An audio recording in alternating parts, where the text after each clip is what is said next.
હાય, હું છું હર્ષિલ અને ફરી એકવાર આ શિયાળે લઈને આવ્યો છું વિન્ટર સ્પેશિયલ. જ્યાં આજે હું પહોંચ્યો છું આશ્રમ રોડ નવજીવન પ્રેસ. ત્યાં આગળ સૃષ્ટિ ઓર્ગેનિક વેજીટેબલ માર્કેટની વિઝિટમાં, જે ભરાય છે દર રવિવારે સવારે 6 થી 10 વાગ્યા સુધી. અને અહીં એન્ટર થતાં જ મને દેખાઈ ગયા ગરમા ગરમ બનતા બાજરીના રોટલા.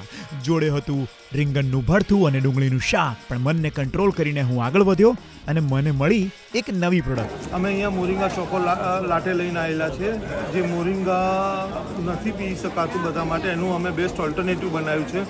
આમાં આપણા દેશી ઔષધિ છે, જેવા કે સફેદ મુસળી, કાળી મુસળી, અક્કલગરો, સાલમ પાંજો, કોચા પાવડર, અશ્વગંધા સાથે તેજાના છે.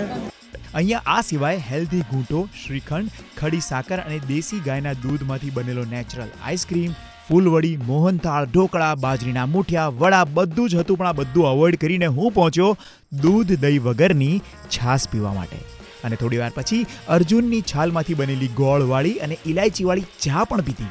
શાક તો મને મમ્મીએ કીધું હતું કે તને લેતા નહીં આવડે, એટલે હું સહેજ પણ ડાયો થયો નહીં. અને પછી એક બીજા ટેબલ ઉપર મેં જોઈ આપણા ગુજરાતના ભાલિયા ઘઉં જે વખણાય છે ને, એવી ભાલની અનેક ઘણી પ્રોડક્ટ્સ. અહીંયા ઓર્ગેનિક સબ્જી સાથે ગોળ, લોટ, કચરિયું, વસાણા, કેમિકલ વગરની લિપસ્ટિક અને કોકો લિપ બામ સહિત માથું ન દુખે એવું સ્પ્રે પણ મળ્યું. પણ ફાઇનલી કહેવાય છે ને, ભૂતનું ઘર આંબલી, એવી રીતે હું પહોંચ્યો ખીચડીના થેપલા તરફ અને લઈને ઘર ભેગો થયો. એ નક્કી કરીને કે નેક્સ્ટ ટાઈમ અહીંયા પેટ ખાલી રાખીને આવીશ અને ગુલાબી કલરના ફીડલાના રોટલા ચાખીશ.